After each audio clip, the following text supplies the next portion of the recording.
Copyright confusion is common in educators. There are a lot of misconceptions about copyright law. For example, if you have ever followed the 10% or 30-second music rules when it comes to borrowing a song, you've been referring to a common misconception of copyright.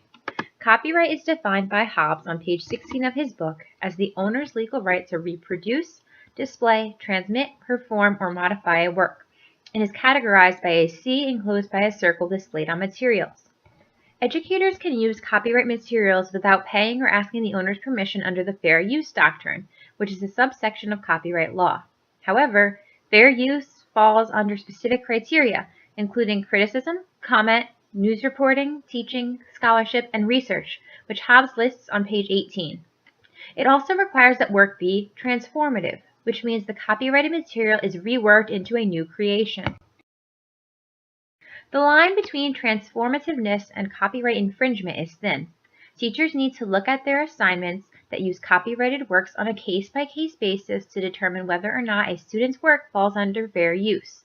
Some clear-cut categories for fair use are making copies of articles, TV shows, and other materials for classroom use, adding copyrighted materials and text to a curriculum, sharing and distributing copyrighted materials when they are included in an activity or lesson related to the curriculum. Similarly, learners have two categories that fall under the fair use doctrine as well: using copyrighted materials to create something new, and sharing their work, which includes copyrighted materials, online, provided that it falls under transformativeness. An example of transformativeness would be a student in history using a copyrighted product commercial for an assignment. If the student is analyzing the commercial to determine how these popular products influence the characteristics in society during a particular era, it is transformative. Because the original commercial's intent was publicity and sales of a particular product, and the student's intent is an analysis and critical commentary, it would fall under fair use.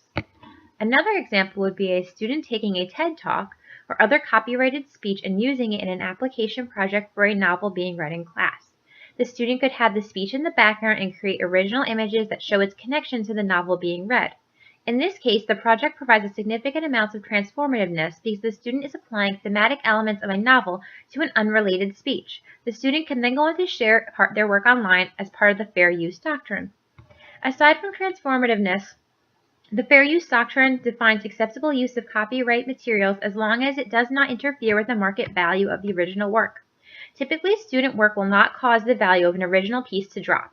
For example, if a student writes a math-based parody of a current popular song, changing the lyrics to information about the quadratic formula, its production will not cause the song's sales to drop. In addition, the fact that this project differs from the intent of the original piece, it will not be of the same quality as the original and will not diminish market value. Other criteria for the fair use doctrine are referenced on page 19 of Hobbes' book, and also include the nature of the copyrighted work and the amount of copyrighted work that is being used. For students and teachers still fearful of using copyrighted materials, the Creative Commons is a great place to go. Students can search and find images or videos that owners granted permission for free reuse and sharing. If a student is using Google Docs or Google Slides and searches for images from within that platform, they will only find Creative Commons images that the author has allowed for repurpose or reuse with modification. Similarly, students can filter Google results on a typical web search to limit resources to only non-copyrighted and Creative Commons-based resources. Photocopying tends to be a confused issue. Can teachers photocopy any material they would like? When it comes to educational use of materials, teachers are free to make copies and share their resources with their students year after year. However, photocopies for another teacher do not fall under the fair use doctrine because now they have decreased the market value of the product, especially if the materials needed payment for access. For example, if a teacher were to purchase an education book online with education use only materials to be copied, she is free to use it with her classes whenever she pleases. However, copying the whole book and then giving that book to the teacher would not fall under fair use guidelines, as she is diminishing the market value for that book by making a complete copy of it. There are some charts online available to show teachers the guidelines for the fair use doctrine. However, many of these resources are created from the perspective of a media company and often fit their needs as opposed to the needs of the teacher. In this regard, it limits the amount of applications the fair use doctrine can have on the classroom, so it's better to actually look up and research yours on a case-by-case basis as opposed to by using these charts online. Hobbes references a teacher-based step-by-step chart that will actually help you instead of the online resources, which helps you determine fair use, and it is referenced in his book on page 71. It says, Step 1, teachers should determine if a project applies to fair use doctrine. If it does, the teachers can use the material freely. If it does not, they must find permission, or the fees have to be paid, or the students can go to the Creative Commons. Those are the steps that Hobbes suggests the teachers take when they aren't sure if fair use falls under their project. But why would we even want to use someone else's work instead of our own? On page 42, Hobbes mentions that it is how we signal our alliance with others who share our beliefs. In this respect, students are finding resources that relate to their interests or points they are trying to prove. For example, students could create a public service announcement about an activism topic.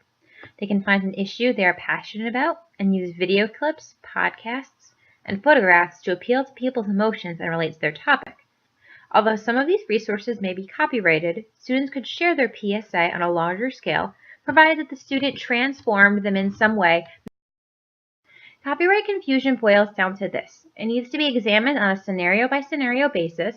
It is not always easy to determine what is fair use and what is not, and teachers really need to evaluate their projects and assignments to see if they are transformative in nature so students are covered under the fair use doctrine.